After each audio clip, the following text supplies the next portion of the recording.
अस्सलाम वालेकुम everyone, I hope you all are fine and doing great. आज हम देखेंगे असाइनमेंट राइटिंग को कि असाइनमेंट किस तरह से राइट डाउन की जाती है।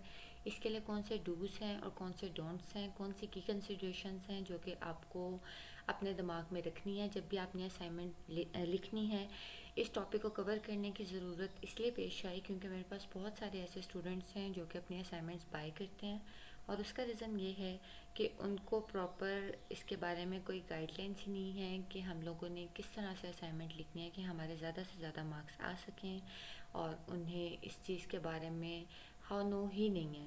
तो आपकी सारी मुश्किलात का हल इस एक वीडियो में है। अगर आप इसको एंड तक देख लेते हैं तो आई एम श्योर कि आप एक अच्छी असाइनमेंट खुद से राइट डाउन कर सकते हैं।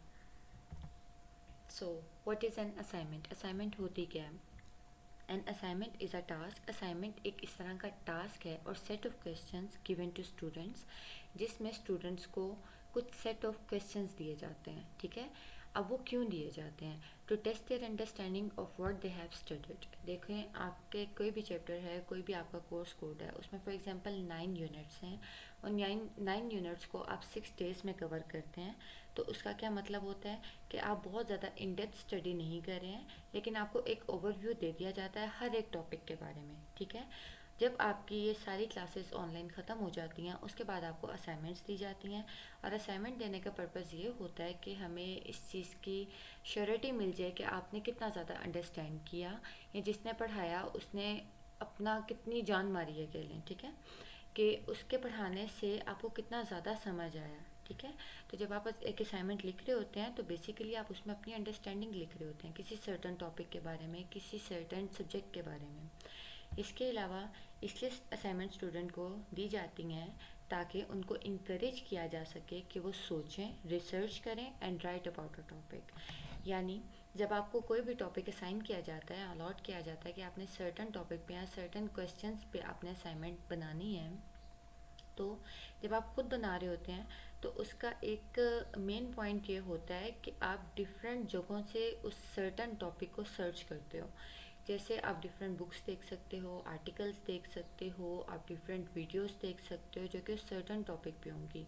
अगर आप किसी भी टॉपिक पे 3 से 4 लोगों की भी वीडियोस देखते हो ना, इसका क्या मतलब है कि आपको बहुत सारा नॉलेज अटेन हो गया है। ठीक है, किसी भी सर्टन टॉपिक के बारे में, या फिर आपको इतना नॉलेज ज़रूर अटेन हो गया कि आप उसके बारे में राइट डाउन कर सकते हो। ठीक है, तो जब आप असाइनमेंट किसी को दे रहे होते हैं तो उसका पर्पज़ यही होता है कि सुनने वाला या लिखने वाला सोच सके, रिसर्च कर सके, खुद से जान सके, इंडिपेंडेंट हो सके और फिर किसी सर्टन टॉपिक के बारे में लिख सके अपनी अंडरस्टैंडिंग के corresponding. Help them learn independently, specially in distance learning like AIOU।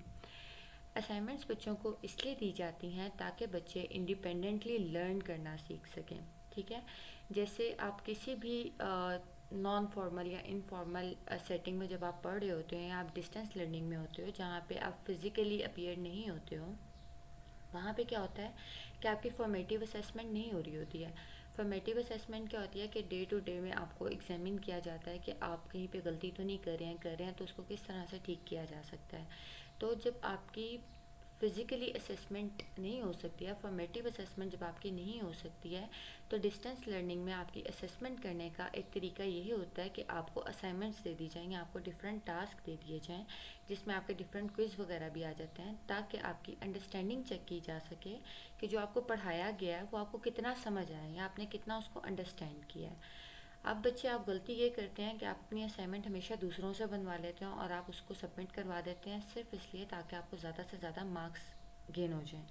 लेकिन जो असाइनमेंट देने का पर्पज़ है वो पूरा नहीं होता इस तरह। ठीक है, जब आप अपनी असाइनमेंट खुद से लिखते हैं तो इसका मतलब क्या है कि आप किसी भी सर्टन टॉपिक को खुद से सर्च कर रहे हैं, आप उसके बारे में सोच रहे हैं, आप उसके बारे में सुन रहे हैं और आप उसको अपने लफ्ज़ों में ढाल के लिख रहे हैं। अब हम देख लेते हैं कि जब भी आपने कोई भी असाइनमेंट लिखनी है तो उसकी की कंसिडरेशंस क्या है, मतलब किन चीज़ों को आपने कंसिडर करना है, जो कि कंसिडर करना बहुत ज़्यादा ज़रूरी है आपके ज़्यादा मार्क्स अटेन करने के लिए, आपके अच्छे मार्क्स अटेन करने के लिए और आपकी एक क्वालिटी असाइनमेंट बनाने के लिए, राइट। तो फर्स्ट चीज़ क्या है? Read instructions carefully, follow proper format, use authentic content, language and presentation, answer according to marks, submission guidelines और be subject specific. The first thing you need to consider is read instructions carefully. यानी सबसे पहले आपने instructions देखनी है कि उन्होंने आपसे कितने वर्ड्स में किसी भी स्पेसिफिक क्वेश्चन का जवाब जानना है। मतलब उन्होंने कितनी आपको लिमिट दी है जिसको आपने फुलफ़िल करना है या जिसको आपने अटेन करना है। अगर उन्होंने लिखा हुआ है कि आप इसके जवाब 500 वर्ड्स में दें, तो आपने उसका जवाब 500 वर्ड्स में ही देना है। अगर आप उसका जवाब 1000 वर्ड्स में दे देते हैं तो ये इसकी गारंटी बिल्कुल नहीं होती है कि आपने 1000 वर्ड्स लिखे हैं तो इसलिए आपको उसके ज़्यादा मार्क्स मिलेंगे, ठीक है। बल्कि समटाइम ऐसा होता है कि जितनी आपसे लिमिट मांगी गई होती है, अगर आप उससे ज़्यादा लिख लेते हैं तो रीडर पढ़कर बोर हो जाता है और वो कहता है कि इसने बहुत ज़्यादा एग्जर्शन की हुई है, तो इसलिए जितना वर्ड काउंट था उसको इसने फॉलो ही नहीं किया, ठीक है। इसके अलावा जो आपने दूसरी चीज़ देखनी है इंस्ट्रक्शंस में, वो आपने सबसे पहले अंडरस्टैंड करना है अपने क्वेश्चन को। आपने अपने क्वेश्चन को 2 दफ़ा पढ़ना है, 2 से 3 दफ़ा पढ़ना है। सबसे पहले आपने आइडेंटिफाई करना है की टर्म्स को कि जो हमारा टीचर है या जो हमारा ट्यूटर है वो जानना क्या चाह रहा है। उसने आपको क्या करने को कहा है, क्या उसने आपको एक्सप्लेन करने को कहा है, उसने आपको कंपेयर करने को कहा है, उसने आपको डिस्कस करने को कहा है, या फिर उसने आपको आपकी अंडरस्टैंडिंग जानने के बारे में कहा है, या फिर उसने आपको किसी चीज़ के बारे में कुछ प्रिडिक्ट करने को कहा है, ठीक है। आपने इस चीज़ को मेक श्योर करना है कि जो आप आंसर दे रहे हैं that should exactly related to what is asked, not what you assumed, ठीक है। इसका जवाब यानी कि इतना प्रॉपर होना चाहिए कि जो चीज़ पूछी गई है आप बस उसी का जवाब दें, ठीक है, हैंकी पैंकी नहीं मारनी। So each assignment comes with a specific set of instruction. जब भी आपके पास कोई असाइनमेंट आती है तो उसके साथ आपको कुछ सेट ऑफ इंस्ट्रक्शंस भी दी जाती हैं। फॉलो वर्ड काउंट, जितने वर्ड आपको कहे गए हैं आपने सिर्फ उतने ही वर्ड्स को फॉलो करना है। आपने जो भी सर्टन फॉर्मेट कहा गया है आपने उसको फॉलो करना है। जैसे अगर आप एजुकेशन के हैं तो आपको कहा गया है कि आप अपनी रियल लाइफ की एग्जांपल साथ दें, तो आपने साथ रियल लाइफ की एग्जांपल ही देनी है, ठीक है। अगर आपको कहा गया है कि आपने प्रॉपर जो आपकी यूनिवर्सिटी का फॉर्मेट है उसको फॉलो करना है तो आपने उसी को ही फॉलो करना है, ठीक है। एंड सबमिशन डेडलाइन बहुत ज़्यादा इंपॉर्टेंट है कि आप डेडलाइन वाले दिन या आप उससे एक दिन पहले ही अपनी असाइनमेंट ज़रूर सबमिट करवा दें, ठीक है। इससे क्या होता है कि इससे आपको टाइम मैनेज करना आता है। आपको ये पता चलता है कि हमने अपने एक डेडलाइन जो है उससे पहले अपना काम किस तरह से ख़त्म करना है। Make sure you understand the question और टास्क फुली बिफोर स्टार्टिंग। जब भी आप किसी भी क्वेश्चन का आंसर स्टेट करना शुरू करते हैं उससे पहले आपने मेक श्योर ये कर लेना है कि आपसे पूछा क्या गया है और आपने उसी का ही जवाब देना है, ठीक है। जैसे फॉर एग्जांपल आपको रिसर्च में पूछा गया है कि अप्लाइड और बेसिक रिसर्च का आप कंपैरिजन करें, तो इसमें ज़रूरी नहीं है कि आप बाकी सारे रिसर्च मेथड्स का भी नाम लिखें फिर आप उनके बारे में बताएं, आप रिसर्च के सारी इची पिची बता दें, ज़रूरी नहीं है, ठीक है। जो आपसे पूछा गया आपने वो बताना है। या दूसरी चीज़ ये है कि अगर आपको वर्ड काउंट नहीं लिखे हुए सवाल के इंस्ट्रक्शन में कि आप 500 वर्ड्स में इसका जवाब दें, अगर ये चीज़ नहीं लिखी हुई है तो दूसरी चीज़ जो आपने कंसिडर करनी है वो आपने ये देखना है कि क्वेश्चन कितने मार्क्स का है। अगर वो 20 मार्क्स का है इसका मतलब है कि उसका जवाब भी लेंथी ही होना चाहिए। अगर वो 10 मार्क्स का है तो इसका मतलब है कि 20 से कम इसका जवाब होगा। अगर वो 3 मार्क्स का है या फिर 5 मार्क्स का है तो आपने क्वेश्चन के मार्क्स के अकॉर्डिंग उसका जवाब देना है। यानी जब भी आपने जवाब देना है दो चीज़ें आपने देखनी है, एक ये कि क्वेश्चन के मार्क्स कितने हैं, दूसरा ये कि जिस ट्यूटर ने आपको जो क्वेश्चन दिया वो उसके बारे में जानना क्या चाहता है, ठीक है। वो आपसे क्या एक्सपेक्ट कर रहा है कि आप किस कॉन्टेक्स्ट में उस चीज़ का जवाब दें, ठीक है। Second thing, follow the proper format. Proper format हर किसी यूनिवर्सिटी का अपना होता है, ठीक है। और बहुत सारी यूनिवर्सिटीज़ ऐसी हैं जो कि एचईसी का फॉर्मेट ही फॉलो करवाती हैं। सो फॉर्मेट में क्या क्या आ जाता है, टाइटल पेज आता है, टेबल ऑफ कंटेंट आता है, इंट्रोडक्शन आता है, मेन बॉडी, कंक्लूजन और रेफरेंसेस। टाइटल पेज में हमेशा आपका नाम आता है, आपका रोल नंबर आएगा, कोर्स का कोड आएगा, असाइनमेंट का नंबर आएगा, आपका सेमेस्टर के बारे में आएगा, आपके ट्यूटर का नाम आएगा, आपके अपना नाम आएगा, ठीक है। तो ये सारी चीज़ें आपके टाइटल पेज में होंगी। अब वो किस तरह से अलाइन करनी है, मतलब क्या चीज़ ऊपर और क्या चीज़ नीचे होनी चाहिए, वो आप अपना जो लेटेस्ट फॉर्मेट है वो आप देख लीजिएगा और आप उसी को फॉलो करना जब भी आपने टाइटल पेज बनाना है। दूसरी चीज़ आ जाती है टेबल ऑफ कंटेंट।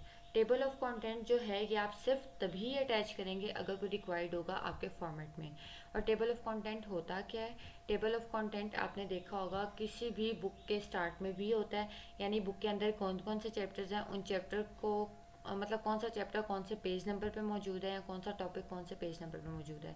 इसी तरह से जब आपको डिफरेंट सवाल या डिफरेंट टॉपिक्स असाइन किए जाते हैं कि आप उनके बारे में राइट डाउन करें, और आपसे उनका टेबल ऑफ कंटेंट भी मांगा जाता है, तो जब आपने टॉपिक्स के बारे में लिखना है तो जिस जिस पेज पे जौन जौन सा टॉपिक मौजूद होगा आपने उस पेज का नंबर साथ लिख देना। That would be your table of content. उसके बाद आ जाता है जी इंट्रोडक्शन। इंट्रोडक्शन में आपने ब्रीफली एक्सप्लेन करना है अपने टॉपिक को और अपने टॉपिक के ऑब्जेक्टिव को। उसके बाद आता है हमारे पास मेन बॉडी। मेन बॉडी में आपने एड्रेस करना है हर सवाल को, और हर सवाल की आपने हेडिंग्स अलग से देनी है, आपने सब हेडिंग्स अलग से देनी है, आपने अपनी हेडिंग्स को बहुत क्लियर रखना है, आपने नंबर्स लगा के लिखना है, आपने उनको आउटलाइन कर देना है कि आपकी हेडिंग्स जो हैं वो प्रॉपर हो जाएं, ठीक है, एक प्रोमिनेंट हो, प्रॉपर हो, बाकी जो सा पूरा का पूरा आपका फॉर्मेट है उससे थोड़ी सी हट करो, यानी बोल्ड हो, ठीक है, क्योंकि जाहिर है आप टाइप्ड ही अब करते हैं, असाइनमेंट्स टाइप्ड ही सबमिट होती हैं अनटिल अनलेस कि आप उर्दू की ना कर रहे हो। तो आपने जब टाइप्ड असाइनमेंट करनी है तो आपने अपनी हेडिंग का साइज़ भी बड़ा रखना है और आपने उसको बोल्ड भी रखना है, और आप उसको हाईलाइट तो नहीं खैर कर सकते हैं, आप उसको अंडरलाइन कर सकते हैं, ठीक है। उसके बाद है जी कंक्लूजन। तो कंक्लूजन में आपने समराइज़ करनी है अपनी फाइंडिंग्स को या फिर अपनी लर्निंग्स को, और उसके बाद आपने एंड पे रेफरेंसेस दे देना है। रेफरेंस आप किसके देंगे? जो आप किसी और का काम उठाएंगे, किसी और की बात उठाएंगे, आप उसका रेफरेंस ज़रूर कोट करें, चाहे आपने वो किसी बुक से कोई चीज़ ली हो या आर्टिकल से ली हो या फिर किसी ऑनलाइन सोर्स से ली हो, ठीक है। अब जो आपने रेफरेंस लिखना है ऑलवेज मेक श्योर कि या तो वो APA फॉर्मेट में हो या फिर वो MLA फॉर्मेट में हो, और ये दो ही हैं जो कि यूजुअली एक्सेप्टेबल होते हैं किसी भी यूनिवर्सिटी में या फिर HEC में भी, ठीक है। तो कोई भी आपने किसी भी ऑथर का अगर काम है, किसी भी ऑथर की कोई एक आपने सिंगल लाइन भी उठाई है ना, तो आपने उसका रेफरेंस देना है कि फ़लाँ बंदे ने फ़लाँ साल में ये बात की थी, ठीक है। Use authentic content, avoid plagiarism, AIOU checked for copied content, use your own words and understanding if using other sources, paraphrase और give credit properly, ठीक है। यानी कि आपने प्लेजरिज्म से बिल्कुल अवॉइड करना है। प्लेजरिज्म क्या होता है? जैसे आपने एक बुक से एक पैराग्राफ उठाया, आपने उसको एज इट इज़ लिख दिया, दैट इज़ प्लेजरिज्म। किसी आर्टिकल से आपने एक लाइन ली है और आपने वो बगैर उसको रेफरेंस दिए आपने एज इट इज़ लिख दिया, that is plagiarism.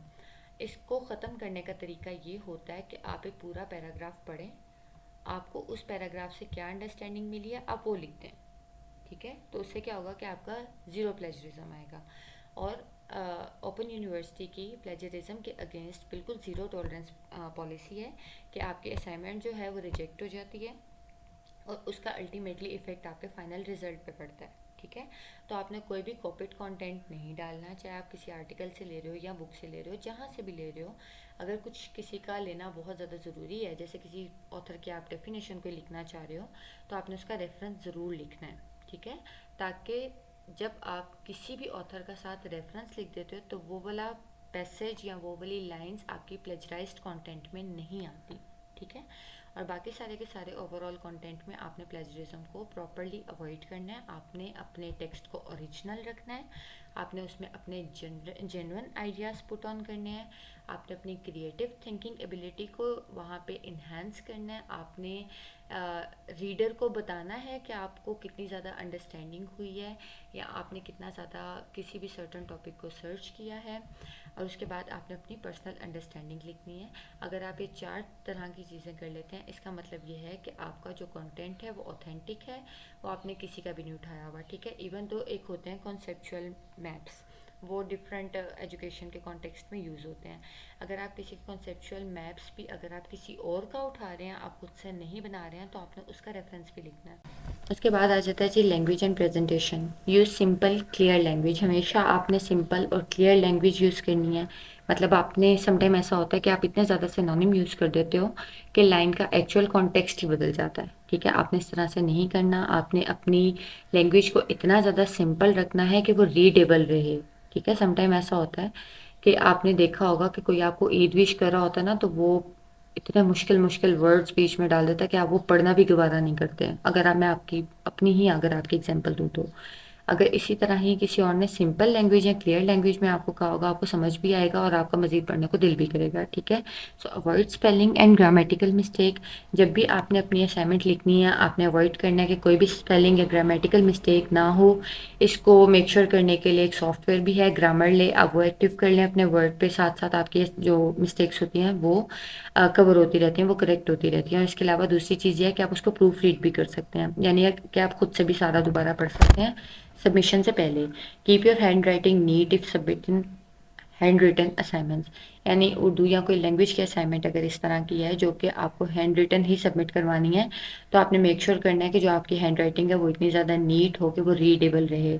If typing use standard forms. अगर आपने टाइपिंग करनी है तो आपने हमेशा टाइम्स न्यू रोमन को ही यूज़ करना है, और आपने इसका 12 फॉन्ट रखना है, और लाइन स्पेसिंग आपने 1.5 रखनी है, और हेडिंग्स के लिए जो फॉन्ट है वो 14 होता है। ठीक है। और जो बिल्कुल मेन हेडिंग है उसके लिए आप 16 फॉन्ट यूज़ कर सकते हैं। Answer according to marks. आपने मेक श्योर करना है कि जो भी आपके जितने मार्क्स हैं आपने उसके अकॉर्डिंग ही जवाब देना है। See how many marks each question carries. आपने सबसे पहले देखना है कि किस सवाल के कितने मार्क्स हैं। ठीक है। और फिर आपने उन मार्क्स के कोरिस्पॉन्डिंग जवाब देना है।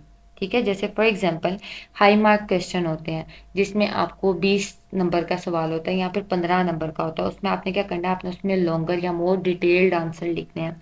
अब वो आप किस तरह से कर सकते हैं, आप उसमें इंट्रोडक्शन दें, आप उसमें मेन एक्सप्लेनेशन लिखें, आप उनमें एग्जांपल लिखें, आप उसमें डायग्राम्स डाल दें, फिर आप उसमें कोई कंक्लूजन लिखें, आप उसको किसी थ्योरी से रिलेट करें। ठीक है। तो इस तरह आप उसको एक्सटेंड कर सकते हैं। इसी तरह अगर इससे थोड़े से छोटे लेवल का सवाल है, यानी कि अगर आपके 10 नंबर का आपसे सवाल पूछा गया है, तो आपने आंसर की लेंथ भी मॉडरेट रखनी है। ठीक है। जिसमें आप सिर्फ कवर करेंगे मेन पॉइंट्स को, और इसके अंदर आप शॉर्ट एग्जांपल्स ही देंगे, और इसमें आप किसी भी थ्योरी वगैरह को इंक्लूड नहीं करेंगे। ठीक है।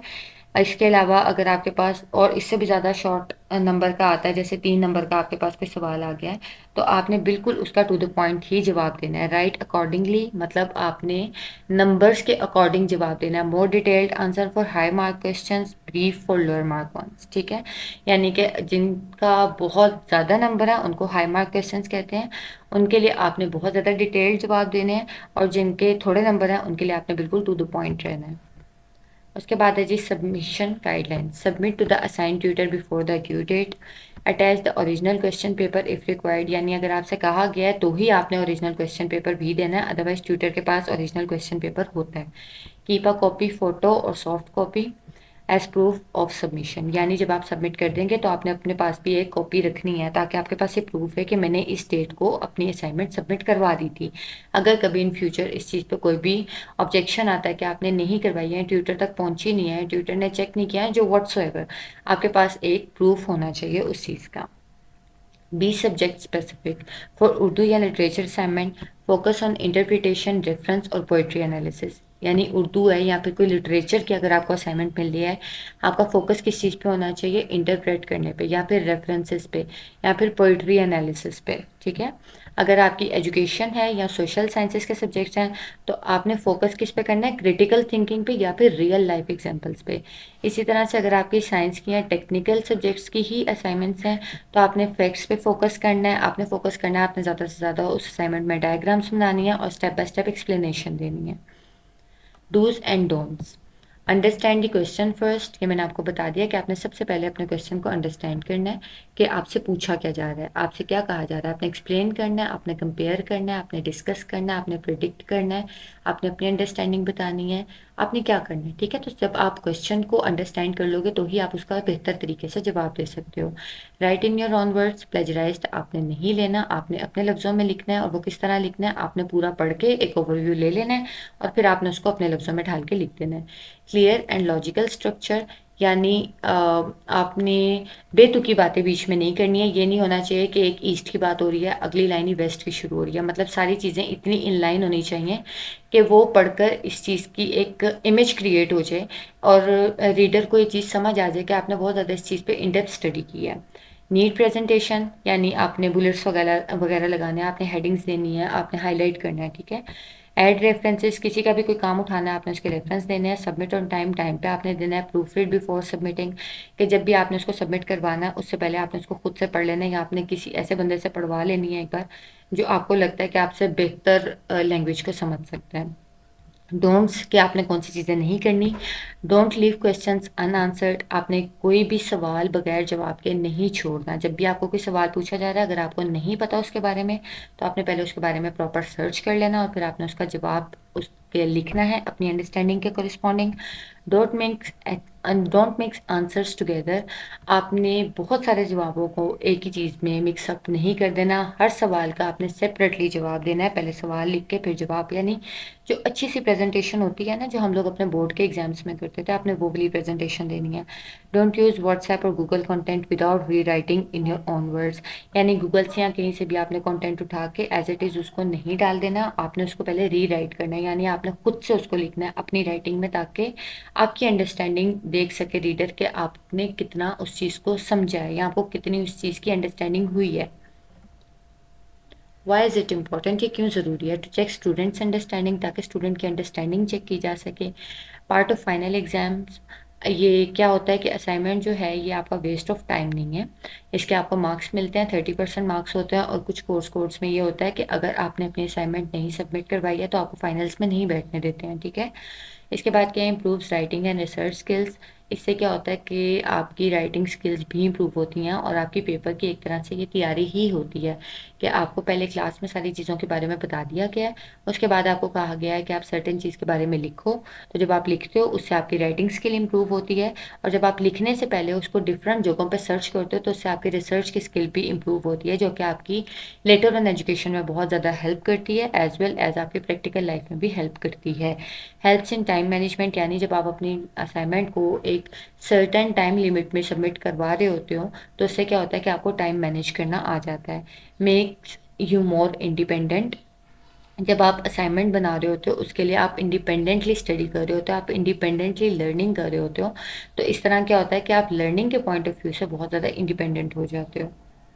Assignments are not a burden, they are bridge to learning, यानी असाइनमेंट्स जो हैं वो बर्डन बिल्कुल भी नहीं होती हैं, ये लर्निंग का ही एक ब्रिज होती हैं, जिस पे चल के आप ज़्यादा से ज़्यादा नॉलेज अटेन कर सकते हो। क्योंकि आप किसी भी सब्जेक्ट पे, किसी भी टॉपिक के बारे में जब आप जानना चाहते हो या लिखना चाहते हो, तो लिखने के लिए आप बहुत सारे सोर्सेज को चेक करते हो, ठीक है। सोर्सेज को आप पढ़ते हो और उसको पढ़ने से आपको ये फ़ायदा हो जाता है कि आप उस सर्टन टॉपिक के बारे में बात कर सकते हो, ठीक है। तो असाइनमेंट देने का पर्पस भी यही होता है कि आपकी डिफरेंट टॉपिक्स के कोरिस्पॉन्डिंग आपकी अंडरस्टैंडिंग बहुत ज़्यादा अच्छी हो सके। और एक और जो कंसिड्रेशन है वो ये भी है कि जो आपके पास असाइनमेंट के टॉपिक्स आते हैं, बहुत हद तक उनमें से काफ़ी टॉपिक्स आपके पेपर्स में भी शामिल होते हैं। तो इसलिए आप अपने असाइनमेंट्स पे मेहनत किया करें और अपनी असाइनमेंट को खुद से किया करें, ताकि आपकी राइटिंग स्किल्स भी इम्प्रूव हो सकें, ताकि आपको प्रॉपर अंडरस्टैंडिंग भी मिल सके, जो कि आपको क्लास में नहीं मिल सकी लेकिन अब आपको मिल सके, ठीक है। और क्लास में ये होता है कि आपको डेफिनेटली लेक्चर्स जो हैं आपके अंडरस्टैंडिंग के लिए आपको उर्दू में दिए जाते हैं, लेकिन जब आपने लिखना होता है इंग्लिश में तो फिर आपको मसला होता है। इसलिए ये एक तरह से आपकी प्रैक्टिस भी होती है।